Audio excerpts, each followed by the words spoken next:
Somewhere in Manitoba, a young man named Wallace arrives in town, chasing a story. He's a popular podcaster, loud, arrogant, and always looking for something strange to laugh about. But this time, he's come too far for the wrong joke. He was supposed to meet a man who accidentally cut off his leg with a katana, a story perfect for his dark comedy show. But when he arrives, the man is dead. No interview, no content, just wasted time. At a local bar, Wallace finds a flyer pinned to the bathroom wall.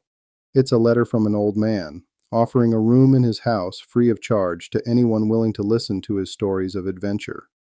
Wallace, desperate for material, calls the number.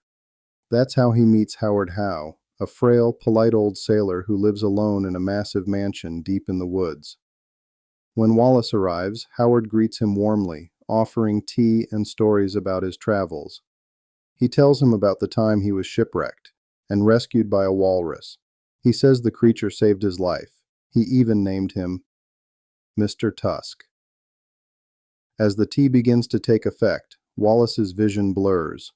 Howard's voice grows distant, until darkness takes over. When Wallace wakes, he's in a wheelchair. Something is wrong. One of his legs is gone. Howard claims he was bitten by a brown recluse spider and had to perform emergency surgery.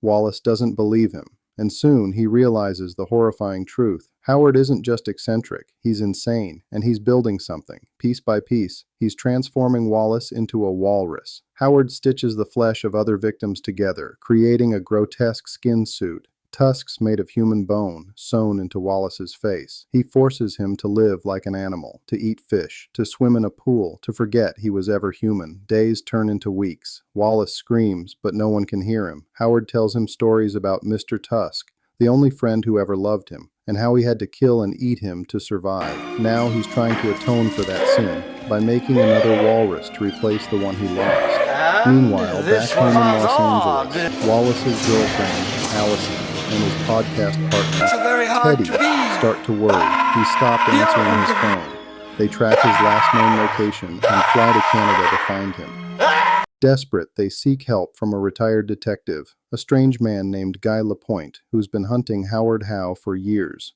He tells them Howard is a serial killer, known for torturing victims and leaving no trace behind. Together, they drive north to the mansion. Inside, Howard completes his twisted masterpiece. Wallace, now unrecognizable, trapped inside a stitched walrus body, faces his captor one last time.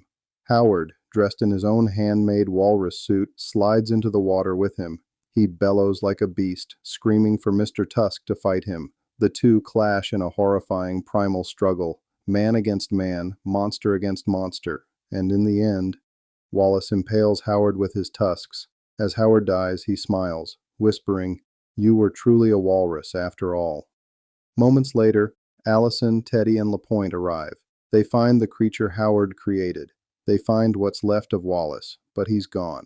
Not dead, just gone. His humanity stripped away.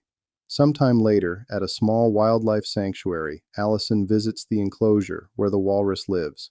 She brings fish. She kneels by the pool, and for a moment, she sees something in his eyes. Tears, recognition. Maybe the man she once loved is still in there. Wallace eats the fish. He stares at her. A single tear rolls down his cheek. Then he retreats into the shadows of his cage. Howard got what he wanted. Mr. Tusk lives again.